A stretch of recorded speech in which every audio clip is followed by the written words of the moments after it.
good afternoon, everyone. For those of you who don't know who I am, I'm Nick Vosdev. Among other things, I've taken over the directorship of the National Security Program at the Foreign Policy Research Institute. I'm also editor of FPRI's long-running journal Orbis. Today's event allows me to cross-fertilize those two hats I wear for FPRI.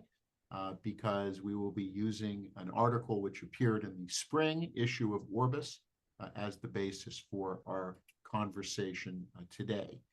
We're looking at what is a fundamental component of any country's national and economic security, and that is energy. We live in a high energy economy. We do not have the option of simply massively reducing our energy footprint and maintaining our economy, our national security, our way of life. So being able to obtain sources of energy at a reasonable cost is a critical imperative both for the national security side of the house, but also for the economic security side of the house. Of course, this runs up against other imperatives, which is the sources of energy that we use. We need to begin to weigh the impact that different types of energy have on climatic and environmental factors, and that certain types of energy usage bring higher environmental costs, which can then bring climatic costs, which can impact everything from water and food security to quality of life. So alongside the energy security question, there is an environmental security question of wanting to continue a transition to types of energy that will give us the high energy that we need, but without perhaps some of the environmental costs, certainly that hydrocarbons have exacted. How this transition is managed is critical because one, the transition will take a long time. And so where we're getting our current energy mix matters. And if we are getting it from countries that are actively hostile to the United States, that's a national security problem. But as we continue a transition to fourth industrial revolution sources of energy, green sources of energy, we also don't want to exchange one set of dependencies on autocratic oil states for a new set of dependencies for critical minerals and materials on another set of autocracies that may also be hostile to U.S. national security imperatives. So how we navigate all of these questions and how do we strike a balance is the subject of our webinar today.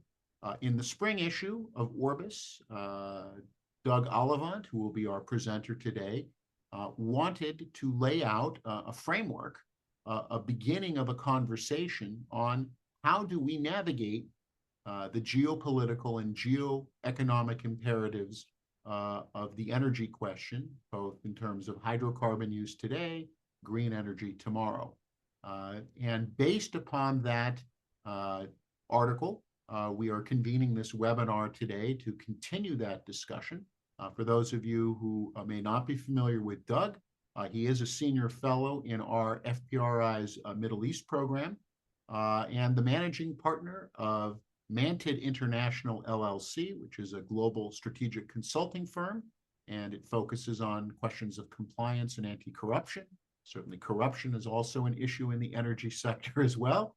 Although located and working primarily out of Washington, D.C., the firm has outposts in Guam, Beirut, and Baghdad as well.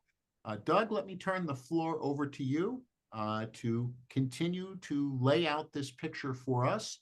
And for the audience, you may notice on the bottom of your webinar screen, there is a Q&A box. Feel free at any point in the conversation to populate that box with your questions and comments, and we'll be using that as a basis for our conversation with Doug. So with that, Doug, the floor is yours. Thanks very much, Nick, and thanks for that generous introduction. And I want to thank everyone for taking time out of their day to tune into this. So I wrote this piece for Orbis about a year ago. I think the initial draft, it was published, obviously later. There's always lead time. But what I wanted to do was think about the competing equities that are out there, the competing goods, as we talk about energy transition and the energy future of the United States. So identify three goods that we want to maximize as we move through energy transition. The first of these is obviously the green transition, the green energy revolution, whatever we want to call it, moving to a more carbon neutral energy future. And I think everyone agrees that this is a good thing. Now, some people weigh it more heavily than do others. Some think the crisis is urgent. Others think it's more routine.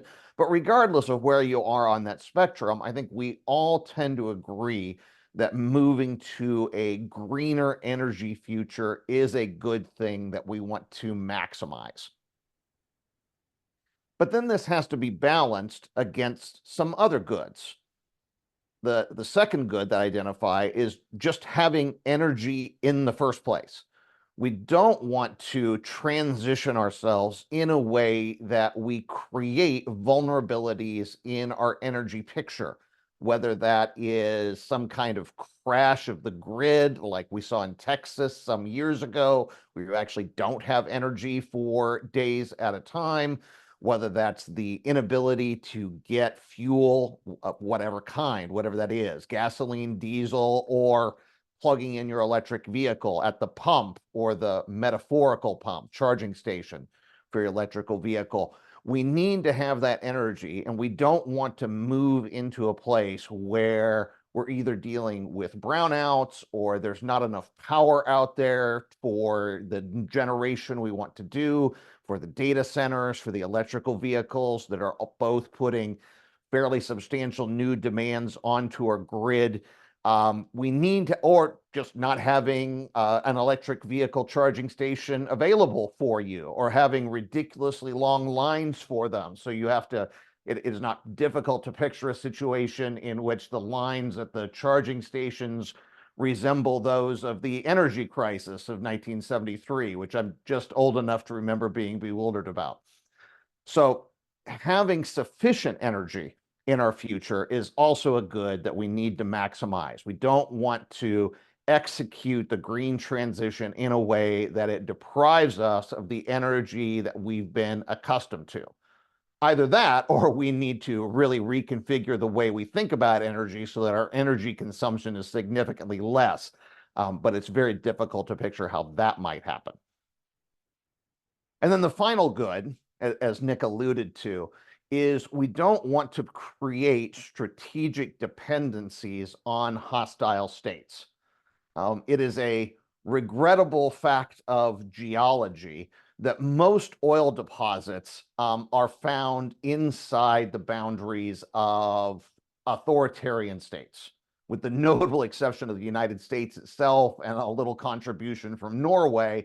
All the states that we think of as large-scale producers, Iran, Russia, Venezuela, tend to be less than friendly to the United States and its outlook on the world. So the 2008 shale revolution has largely insulated the United States from those concerns. And in the net, the United States and Canada, certainly North America at the very least, Mexico, the United States, and Canada are largely independent in the main. We trade blends back and forth across the world to maximize efficiencies. But at the end of the day, we produce about the same amount of hydrocarbons. We produce as much as we consume. And that has put us in an enviable geopolitical position where we're no longer reliant on these outside powers for energy. You know, India may need to deal with Russia and the Gulf states, but we really don't need to. China the same, Japan the same. So we have concerns about some allies, some partners, but in terms of North America itself, we're largely independent of dependence on hydrocarbons. But as Nick alluded to, as we move into the green revolution, and as the key components become less hydrocarbons and more key minerals, particularly copper, to a lesser extent lithium, other we noted, um, I don't want to visit the periodic table, but critical minerals will be important. And again, most of these critical minerals tend to be located in hostile states. Or they're located in friendly states, but the friendly states have environmental laws that make the mining and refining of these components, of these minerals, to be problematic. This is particularly true of rare earth minerals. We've known this for a long time. We have a rare earth mineral shortage. They're mostly found elsewhere. But if by some miracle of new mining technologies, we were to find a lifetime supply, a nation lifetime supply of rare earth minerals in, say, the Rockies somewhere, our only option would be to mine them, put them on boats, push them to Seattle or Los Angeles, and push them across the ocean to China to get refined. So even if we can solve the deposits, the raw minerals themselves, there's then a refining problem. Who's going to refine these?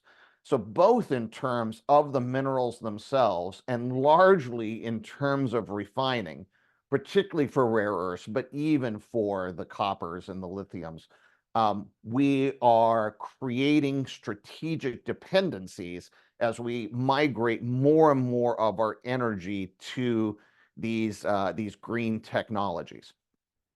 So essentially, the piece says we have these three goods, and of course, what we're looking for is the sweet spot where there's a diagram in the piece of the three big circles representing these, and what we want is that magical little slice in the center where these three circles, ways of visualizing these goods, overlap. We want to execute a green transition, but we don't want that transition to disrupt the energy supply as we've come to understand it. We don't want to not have energy for transportation, heating, industry, data centers, etc. And having just freed ourselves of dependency on the Middle East and Russia for oil, we don't want to now develop new dependencies on a different set of less than friendly states, mostly China, for these key minerals for our green energy future. So what I tried to lay out is just a way of thinking, a basic framework of thinking about how we do energy transition in terms of maximizing these three goods. Now, as I said, I wrote the piece about a year ago. So as I was preparing for this webinar, I was like, well, I'm going to have to find some more current examples. Fortunately, the Wall Street Journal bailed me out this weekend with not one, but two pieces on successive days. On Saturday, we have a piece, which I'll show. Let me see. Hard to get to see, but Tesla's turmoil means break or make moment for EV, electrical vehicle charging, where it talks about the great difficulties that are happening in the electrical vehicle industry in trying to lay out a charging network. It turns out that there's a lot of problems with the charging networks, just in terms of the raw economics of it. It's very hard to develop a business model for purely selling the ability to plug your electric vehicle into a charging station. It's just hard to make your money back. These things are expensive. The power that they're drawing is certainly not free. And it's very difficult to generate a business model for how you do this. One of the solutions that's in the Wall Street Journal piece is because charging a vehicle takes longer, even with a high-speed charger, than pumping gasoline into it. Really, the way to make money with charging stations is to get people to get out of their cars and go inside your store and buy other things, essentially to have the electrical charging as a loss leader for some other enterprise that you're involved in and can get the drivers of the cars to get out and go in and spend money on. But it's difficult and it's hard. And Tesla in particular has decided to cut back. Now, whether that means that other people will step up and whether that will occur in time is questionable. As I say in the piece, we want to have, or the Biden administration's goal is to have somewhere in the neighborhood of about 30 million electrical vehicles on the road by 2030. Their goal is to sell about 7.5, 8 million in 2030. So if you look at the curve that it would take to get you up to there, that should be about 30 million. The goal for 2030 is to have about 500,000 electrical vehicle chargers out there on the streets. Now, is that enough for 15 million vehicles? I don't know the answer to that. The intricate physics of how this works and how many people will have home chargers and will they be able to just get back, to work and back on their home charger and never have to touch one of these stations? How many people are using these vehicles for cross-country trips? Is that a viable model? I don't think we really know any of these things, or if so, the people who do know are holding that data proprietarily and want to make money off it, which I applaud. But we need to think hard about the various pieces of this. If we're serious about transitioning the automobile fleet of the United States to a largely EV future, and the fuel efficiency standards that are being placed on industry necessitate that that's so. The average fuel efficiency, I don't have the exact number, but it has to be in the 70 or 80 mile per gallon. Obviously, you can't get a car to that. So you need to have two that are getting infinite miles to the gallon by not using gasoline at all to subsidize the third that's getting 30 or 40 miles to the gallon. So we do have a forcing function that is going to push electrical vehicles out there on the road. The automobile industry will simply have to respond to that. So is that charging vehicle network out there? And have we thought about what we need to do to get there? Do we have the charging stations? Do we have the people who make the charging stations, first of all? Do we have the minerals that are required for the charging stations? And ultimately, do we have the transmission lines and the generation capacity behind it to deal with the increased energy supply that will be required to power all these vehicles? This is a brand new demand on the electrical grid that no one has ever seen before. The early adopters of electrical vehicles were able to essentially get onto the grid and use excess capacity that was there. So that really didn't put any demand on the grid, particularly since they were charging at night. I'm told now that in major cities, I have this anecdotally, so maybe I'm wrong, but I'm told now that in major cities, when I was a kid, you were always told, hey, run your dishwasher at 2 a.m. because that's when power is cheapest. But in major cities, people are being told just the opposite. Run your major appliances during the day because everyone's charging their electrical vehicles at night, and the demand on the grid is often highest at night. And then the second piece, published on Sunday, there's not enough power for America's high-tech ambitions, which talks about the huge demands that are being put on the electrical grid by the new building of data centers. The piece focuses on Georgia, which is the number 2 place they're being built. The number 1 is in Northern Virginia, near my home. So I'm very familiar with this problem in terms of local politics. But the bottom line is that these data centers are being built at such a rate and require so much energy that power companies are finding that they are unable to phase out the coal plants that they were planning to phase out as part of their grid. And instead, they're having to burn more and more coal. So again, here we have a case where these goods are starting to come into conflict. We want this energy for this new good.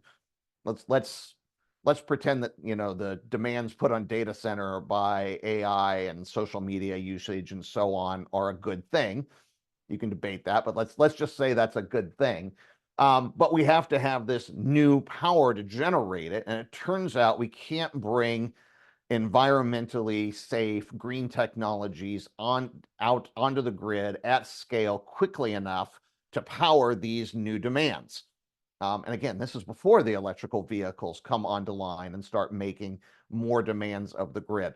So again, the framework gives us a way to think about these competing goods. We want to do the green transition, but we absolutely have to have enough power for the things that we're doing. We don't want to live in a world where there's brownouts or rationing. And again, the strategic minerals question always needs to be there at the core. And in fact, we just saw this again yesterday with the Biden administration putting sanctions on Russian uranium. Well, okay, that's fine and good. I applaud that. Where's the uranium coming from that we're going to use for that? I don't have the answer to that. I'm not a uranium expert, but someone needs to be thinking in terms of this framework. Again, not having the strategic dependencies on Russia for uranium, I applaud that. That's a great thing. But where is it coming from? What's the lead time? What do we need to do to get there?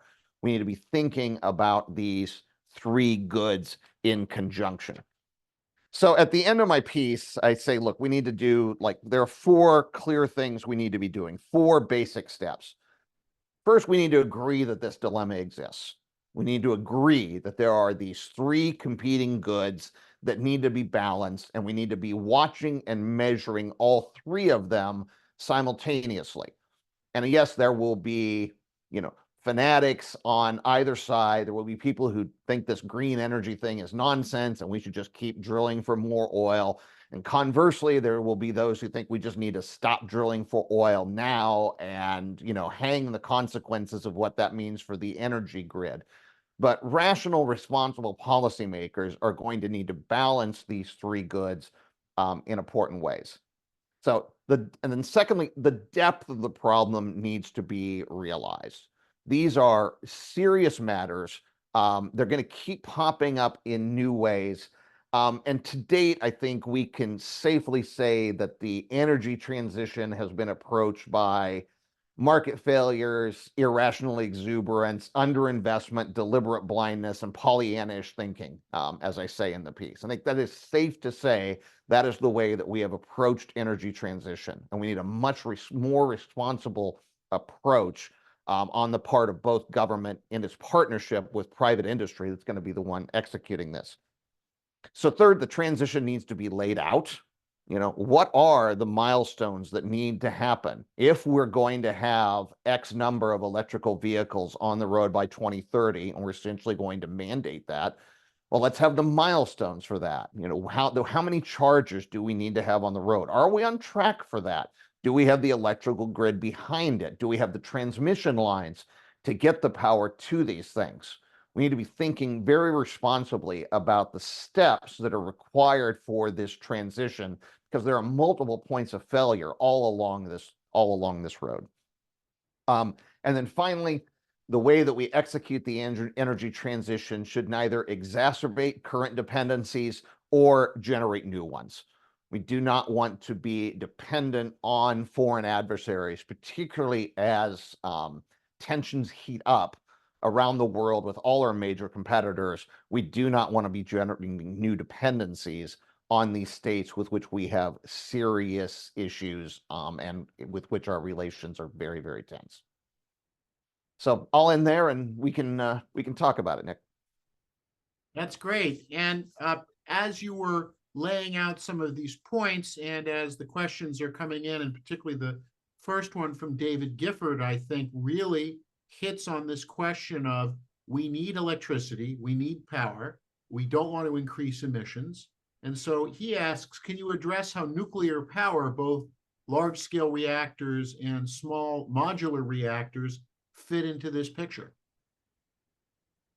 I mean, it would be great if nuclear power could play a major role in this transition.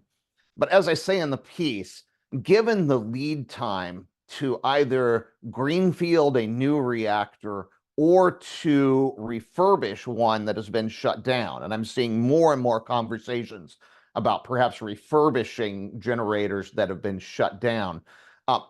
These are long lead times. And I think even if we decide this afternoon that we want to go refurbish a nuclear plant, and we put all our focus, we give it all the resources it needs, we spend the money, we facilitate and make more rapid the permitting, I still don't think that's going to be online before 2030. So that is not part of the mix for this decade. Everything that is going to come on this decade is currently in progress, and I think we can probably count those in progress projects on one hand. So I think in the longer term, nuclear is absolutely a very large part of the solution. For the 2020s, I just don't think that we've lost the window of opportunity to make nuclear part of the solution for this decade. So building up on that and some comments from the outside, which factor into this conversation, and that last point you said, we lost the window. Can you address what you're seeing from where you are, how the policy process is grappling with this? Because it does appear that we have a series, given your three circles, that Right. people can checkmate each other. So we have a Biden administration that says, Europe, you're too dependent on Russian natural gas, you should switch. And then we say, but we're not going to permit any new LNG export terminals.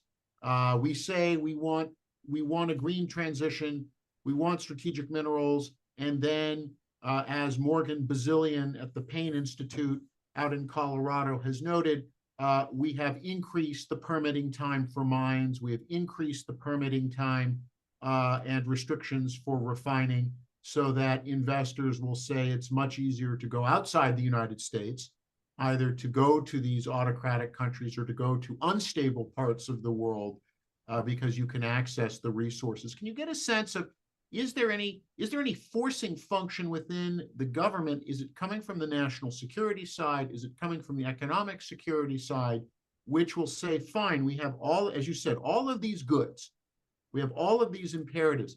Here's how we're going to order them, and we're going to stick to this. That, right. If we say LNG is the ticket to decrease Western dependence on Russia, we will subordinate, the concerns about, environment or cost.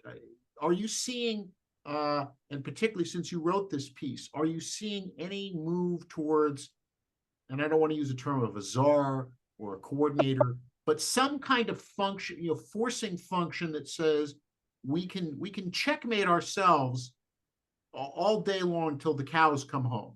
But as you said, and as you said with the nuclear question, which I think is quite a worrying, right? You lose the window. You can't just keep saying, well, we're going to debate it.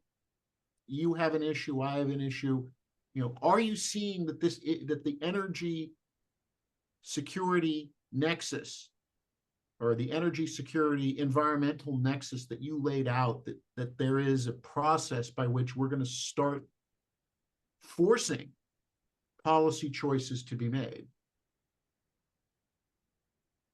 I would say the good news is that I am seeing a little bit more awareness of the problem. As these two Wall Street Journal pieces both illustrate, I don't think they would have been written a year ago. I don't think people would have, I don't think this would have reached the level of concern to assign a Wall Street Journal reporter to look at them. So I think there's much more awareness of the problem. It's funny, as you were, laying out this, I was like, oh my God, he's going to make me defend the concept of a czar. Yeah, I'm going to defend the concept of a czar. You do need someone who has visibility on the big picture and can help weigh the relative equities. I mean, I think the most glaring of these is, we're still tearing down dams in Western states, because of concerns about endangered fish species, because of concerns about raising the temperature of the water and what that does to the environment. And I'm not downplaying those concerns. But at the same time, hydropower is the closest thing to green power we really have. I mean, it's just concrete and a bunch of turbines. It's, you don't have to worry about critical minerals. You don't have to worry about, what happened. It's as good as it gets when it comes to free power. The rain falls, it fills up the reservoirs, it runs through the turbines, and then it eventually evaporates and does the cycle again. That's as good as it gets. And we're tearing them down still. So Is there, and again, I'm not downplaying the equities that have led to those decisions to tear them down, but maybe an energy czar or someone who has, the whole picture of, what we're doing with energy, should be out there. At this point, I do want to anyone who's concerned about this, if you're watching energy, Lawrence National Laboratory does a diagram, which I do reproduce in the piece, but it's much easier just to go to, the Lawrence National Library and I'm sorry, Lawrence National Laboratory and download it. Shows where we in the United States get all our power. And everything that we think of as renewable, solar, nuclear, hydro, wind, geothermal, they're all very, very small boxes. I mean, we're getting almost all our energy from natural gas, coal, and petroleum. And a chart like that is helpful. Even if we talk about doubling the number of nuclear reactors, well, we get, sorry, the numbers are hard to read, 8%. We get 8% of our power from nuclear reactors. So if we double that, which I think would be a miraculous accomplishment and very, very hard to visualize it, we're still talking about only going from 8 to 16%. Some fairly marginal gains relative to the big energy picture. Well, and I think that point about marginal gains is actually quite critical, because I think we have, in the popular discourse, certainly there's a sense that these other non-hydrocarbon based sources of energy are producing a much bigger contribution, because when you start seeing solar panels pop up on people's homes and you see solar farms developing, and certainly here, in rural Rhode Island, the conversion of farm space from growing turf for lawns to creating solar farms is very much in progress. But really, that in the end, this is still, you're not jumping, to suddenly where that's 80% of the mix.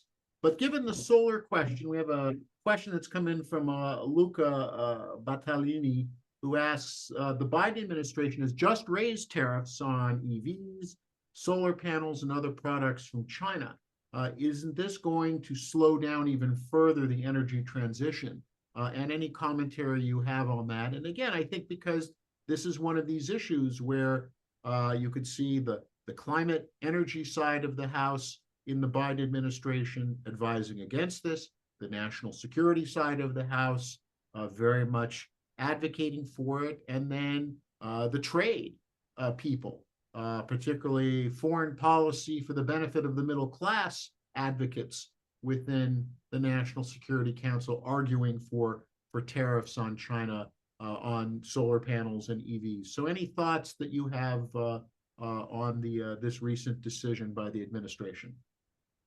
All right, this is just a great illustration of the trade-offs that we face.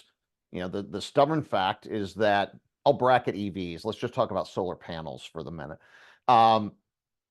China controls virtually the entire market for solar panels. And of course, they control the entire market for solar panels for the same reason they control the market of lots of things. They can just produce them far cheaper than it can be done in the United States, or even in a reasonable friendshoring place. It's cheaper in China than we can picture doing it in Mexico, for example. So that's the strategic dilemma here. And again, these are the two goods. Do we value doing the green transition faster? And I see a lot of possibility still in rooftop solar and making that more accessible and cheaper, because it doesn't require the transmission. You're generating the power precisely where it's going to be used. So you don't need to worry about moving that power someplace else. You just use it there where it's generated, as opposed to the solar farms, where I think the transmission lines, moving them from rural Rhode Island to Boston or New York or Philadelphia, where the power is needed, is a challenge, and is going to require, again, a lot of copper lines hanging from posts, many of which don't currently exist and which people don't like having run through their land. That's another piece of this we've not talked about, is the resistance to this new infrastructure in many cases by the people who live where these things need to go. I listened to a podcast the other day on local resistance to a new lithium mine in rural North Carolina.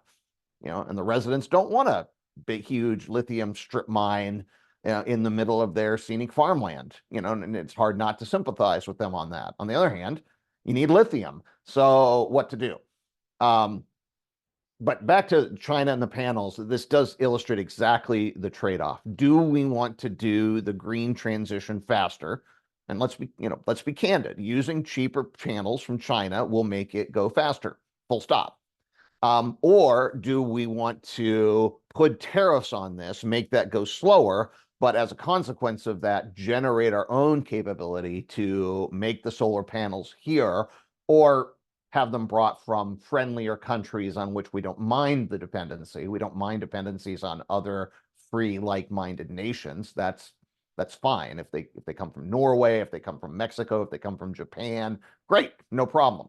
Other than transportation costs getting them across the ocean, but we can account for that. But we don't want to have our dependency on China be increased. And that's the good that the Biden administration is wrestling here with. It'll be interesting to see the kind of pushback that they get back from their green base on these tariffs. I think it's a little early to see what the pushback will be on this. It'll be interesting to see how much pushback they see and from whom. No, I think that this really does point to, again, that you have these competing imperatives, and you at some point have to make the call. You have to say, this is the way it's going to break. Here is the winner on this policy issue. Here is the loser, and we're going to move it forward. But that raises a question that is coming from Kevin Posson, which I think is also lurking at the basis of all of this. We speak about these current dilemmas, and that's within one administration. It's also for these type of policies to work. You have to have some degree of continuity across administrations, across parties. So Kevin asks, are you concerned that more specific plans to solve this trilemma will be torn down if Trump is elected and or built back up when a Democrat is in office? So perhaps you could maybe to the extent you can, to give a sense of, and you've already noted it, that there are very core domestic political issues at play here, and that runs everything from manufacturers to residents. It's well and good to say that the country needs to do something, but it's a lot different to say, but your area is the one that will be impacted negatively by it. And so how the domestic political factor plays in, and is there a consensus that can emerge, or is this going to be, we are subject to as the wheel of elections is spun every 2 to 4 years, depending on how it breaks for the House, the Senate, and the White House, we could have very different answers to these questions. Right. It is my hope, and hope's not a great thing to use, but I think it's all we can get for when we talk about our current domestic political situation. One can hope that if we were to surface something like this framework and openly talk about the trade-offs, that would at least minimize the left-right. I didn't mean that in terms of the zigzag. Let's put it that way. The zigzag of policy between administrations. Obviously, this is a very real danger. As the Keystone Pipeline is probably the most tangible example of one administration very much promotes. Has a very, very friendly neighbor really invest a lot of time and energy, probably the poor word, but time and effort into getting this piece of infrastructure online to further tie our economies together, and then one administration can just decide that this ends. And you can see that working the other way as well. You can see a big push for green energy coming along that then is pushed back on by a Republican administration. So one would hope that by surfacing the balancing act between these three goods, I need one more hand. I shouldn't be doing two. You can call it a juggling act, keeping these three balls all in the air at once by having some public discussion about these trade-offs. That would tend to minimize the veering of policy across administrations. I mean, at the end of the day, the good of having energy, I think, is agreed to by everyone. And unless you're Greta and are okay sailing across the ocean every time you want to cross it, everyone acknowledges we still need planes to be flying, we still need cars to be moving. It's not like any company that was, talking about their dedication to green energy told its people to just, no, keep working from home after COVID. No, they told them to get back in their cars and start commuting to work again. So we do have, at some level, a fundamental agreement that we do need this energy for our economy and our society as we've come to understand them to keep working in the way we've come to understand them. Obviously the more contentious pieces will be on how fast are the green on one side and how seriously do we take strategic dependencies on the other. And there may be more willingness for compromise with one administration or another on those two aspects of the trade-off. And that's probably where we'd see the most disagreement in a partisan sense, I think. Let me just, as we're continuing our conversation, and it is in the chat, that this, of course, this webinar is one way, but that we have also, from when the article was published and continuing to do so, engagement on Twitter or X. Your handle, Douglas Ollivant, one word, and from our end, FPRI_Orbis. One point, and then an outside comment, because there are, of course, a number of ways in which people can reach me, and those that are taking part in this conversation. You mentioned, I know, a bit tongue-in-cheek about, Greta and the sailboat, but that really, when you look beyond that, even with things like that, there was still a great deal of air power being expended because the team has to fly and specialists have to fly. And as you were also noting too, in something that we're tracing in our national security and our Eurasia programs at FPRI, is the notion of the roundabouts. And also in our Asia program, that you can create roundabouts where you can say, as Europeans like to do, we are not buying energy from Russia, but we're just suddenly buying a lot more energy from Turkey and India. We're not going to question where that energy comes from, or that we're not going to buy a solar panel from China, but watching how U.S.-China direct trade drops, and that drop is almost entirely accounted for by an increase in Chinese exports to Mexico and Mexican exports to the United States. So I think that there's also a bit of that play. The comment from the outside to bring to you, I think, is now coming to the hard-nosed, green eye shade, capitalist approach. This is all well and good to talk about security policy, but really, where's the smart money? What would you advise, as an investor would look at this, and is looking at danger and opportunity? Is it that you invest in more, as you put it, friendshoring and onshoring projects? Do you double down and say that despite the tariffs, which in the last question, really China is still going to be the workshop, the green energy workshop of the world? Do you say, no, we should shift to Indonesia and India?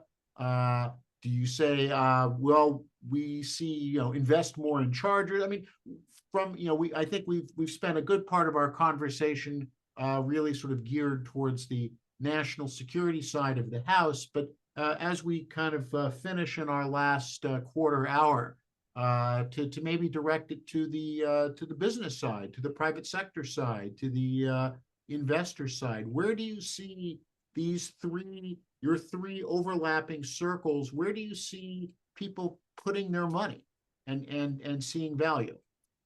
Right. Let me caveat up front that like I've totally given up anything on commodities. It's very hard for me to tell what's priced into commodity prices.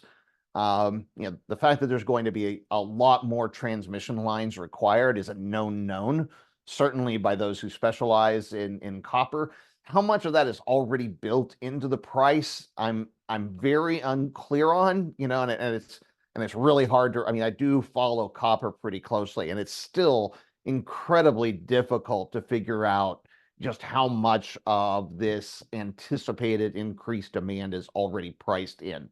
So I'm going to bracket commodities and leave them alone. I've certainly, made a fool of myself trying to predict oil prices before. So I'm out of that game. But in terms of manufacturing and mining, I think there are some obvious opportunities. I think anything that tries to friendshore commodities, I think will almost certainly have bipartisan support across administrations. I think the idea of, say, rare earth processing in Mexico, for example, it's hard to see if we're talking about investing in there in 2026, I don't see a difference between the two administrations on how I would recommend someone investing money in rare earth processing in Mexico. That strikes me as something that either a second Biden administration or a second Trump administration. Funny, I've never said those together before. It's kind of interesting to hear it. I don't see either of them not looking favorably on that. So I think in terms of mining, if you have, as you pointed out, the risk tolerance for the permitting issues in the United States. But I think mining in countries where permitting is a bit more laissez-faire, and so long as you don't have to worry about political risk, certainly processing these things, I think those strike me as relatively sure bets.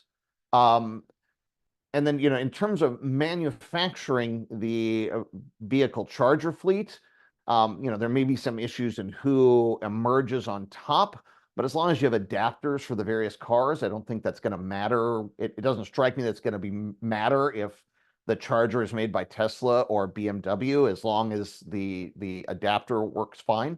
And I think everyone's invested in that. In terms of who's going to emerge as the winner, I do like Walmart for all of these issues, simply because of their geography. I think, as someone once told, 95% of Americans live within 10 miles of a Walmart. They're everywhere. We all know that. And for them, the business model might be attractive. You can put a whole bunch, make your front row in front of Walmart all EV chargers, and rely on those people to walk inside and grab a couple items inside Walmart. And again, use the EV chargers as a loss leader just to get people inside your doors. That's something I would look hard at. But again, is that priced into Walmart share price? I have no earthly idea. Maybe someone's anticipating that and has already put their money down on that, and that's built into Walmart stock price today, or maybe not. It is very hard to tell if these future shifts in how we consume energy and how we produce energy, how much is already priced, and what's an opportunity where you can essentially arbitrage the knowledge or the anticipation of where the electrical transition is moving, or the energy transition writ large is moving. Now, that's fascinating, that point about Walmart, because you do see sort of halting steps, again, from the beach areas of, if you're paying already for beach parking, of having some chargers there. So we see that certainly in coastal areas where, and then of course in the summer, where you might offset it slightly with some degree of solar panel creation to create the chargers. So that's an interesting, I mean, I hadn't thought about the idea that Walmart might end up becoming a key part of creating a network of chargers, and it certainly fits their business model. I mean, Walmart has already discovered the ability to monetize the van life phenomenon Right. of letting Right. people park in their lots overnight with the understanding that those people will be coming into the store to replenish their supplies. So I think that's No, I think that something. can be happened. Do we need one of these caveats that none of this is professional investment advice? Yeah, And well, that's yeah. always good. Perhaps I don't think anyone necessarily looks to FPRI, but again, I think but even with that caveat, I think it's important. One of the concerns I have, and I think that, and Doug, again, why we're very appreciative of the piece that you've written and being part of this webinar, is this artificial disconnect sometimes in the discussion of national security, as if it is just a giant game of Risk, and not that that this is connected to business opportunities, but also that business gets a vote, and that where the U.S. goes in the world is not simply or largely driven by altruism, but where we think our interests are. Interesting too, and just to highlight the question as you put about where do we can have a whole network of countries that we operate through. And this certainly is a shout out back to a piece we had in Orbis last year by Matt Kronig and Ash Jane of the Atlantic Council, talking a bit more about can the United States begin to conceive of a democratic trade and economic partnership in a more formal sense to encourage those types of flows and to give the signals to the business community to encourage that.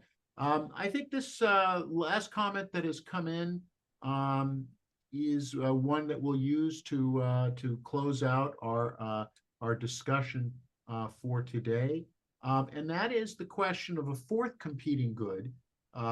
If we don't move the green transition quickly enough, the extent to which climatic and environmental changes will in fact begin impacting negatively our energy supply, drive up demand, how we have so many risks to so many sectors of the economy.